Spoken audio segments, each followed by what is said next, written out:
Good morning, everyone. Welcome back to my channel. It's been a little while since I've actually sat down and done a little chit chat with you guys.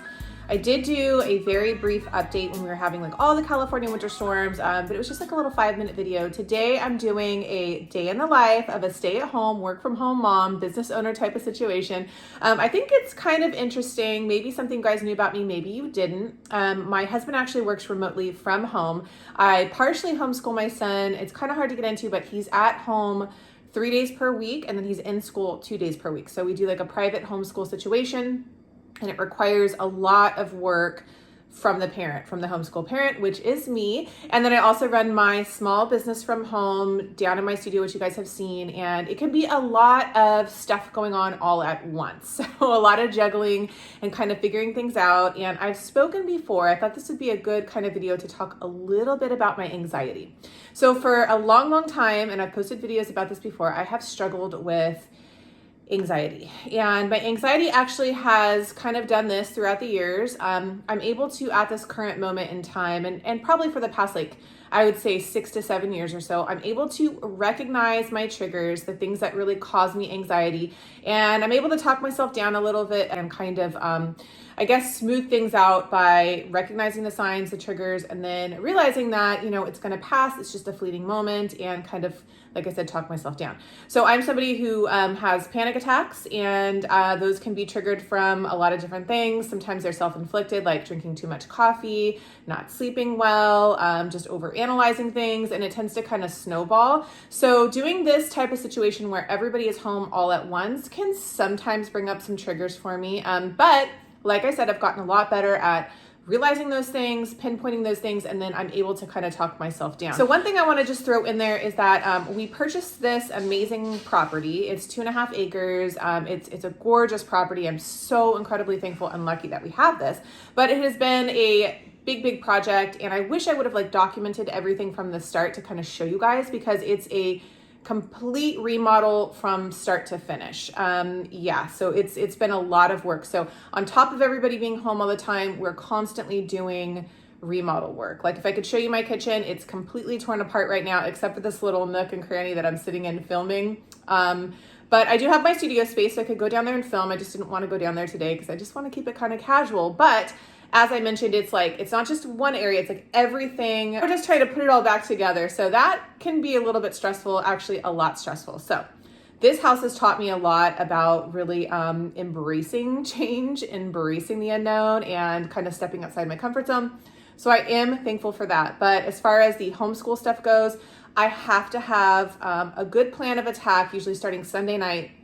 I plan everything out. I really try to print out the paperwork and the assignments that we need to do. I review them in their entirety, any emails or anything like that. And I usually set up the books, the work, everything for my son. I keep his room nice and organized, just like we are going into an office and it's a workspace. I also sit down with my son. He is almost 14 years old, so he's very independent. He's a great at-home learner. He does a really good job with that. So it's not that difficult. It's just, I know there's going to be a lot of things throughout the day that I have to do.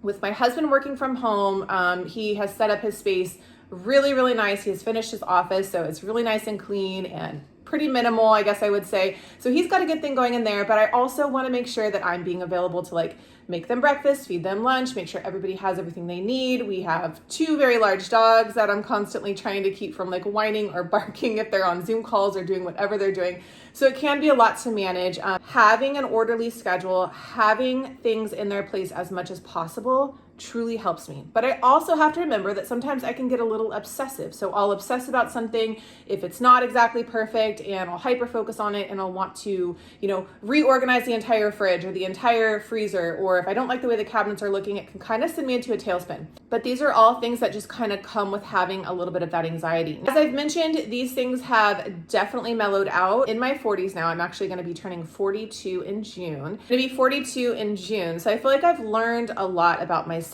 and like I said, my triggers and the things that really kind of get me going. And sometimes that can be medically induced. So a lot of times what'll happen, and especially since my dad passed away, I might be watching something, I might be listening to something, I might be watching, YouTube, a podcast or whatever, reading something, and it might start to make me feel these crazy kind of like anxious feelings that like something bad is going to happen to me or like a family member of mine. And I can tailspin very, very easily with that. So I have to be careful what content I'm consuming, what content I'm reading, and if I can keep it light and fun and not too heavy, that generally will keep my anxiety down a little bit. So I wanted to show you guys just a little bit of what my schedule looks like, just a fun little vlog for you guys.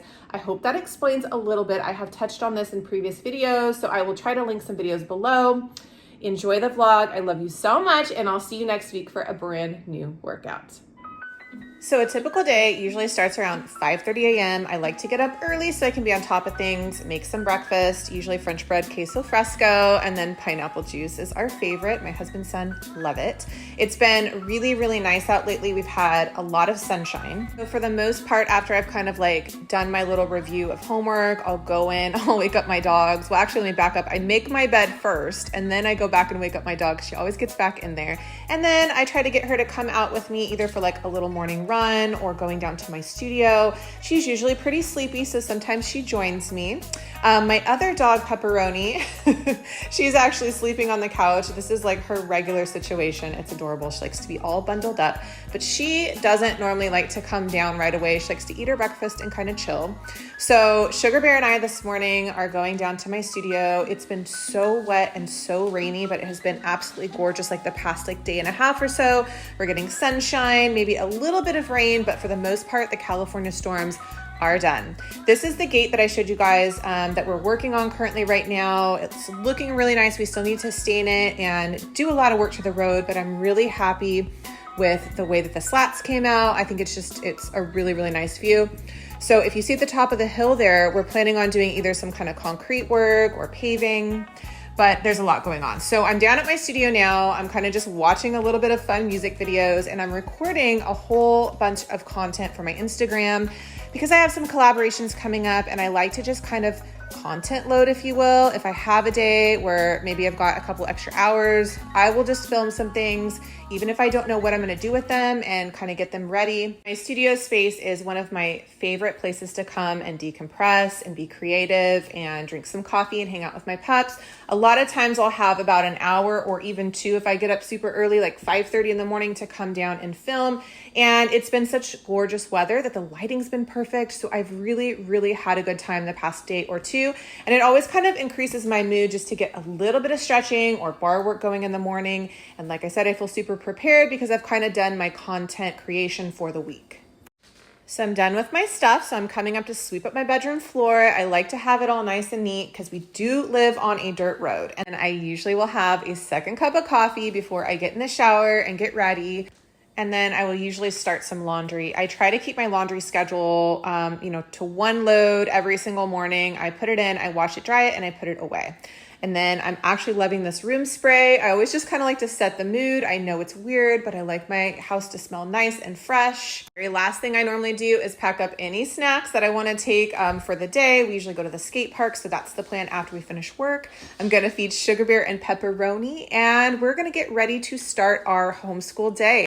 If you would like a more in-depth follow me around or homeschool mom, stay-at-home mom, work from home mom, business owner vlog, I am happy to do a more in-depth one. I just thought it would be fun to share a little bit of my life, a little bit of the daily stuff that we do, and I appreciate you guys. I'll see you soon.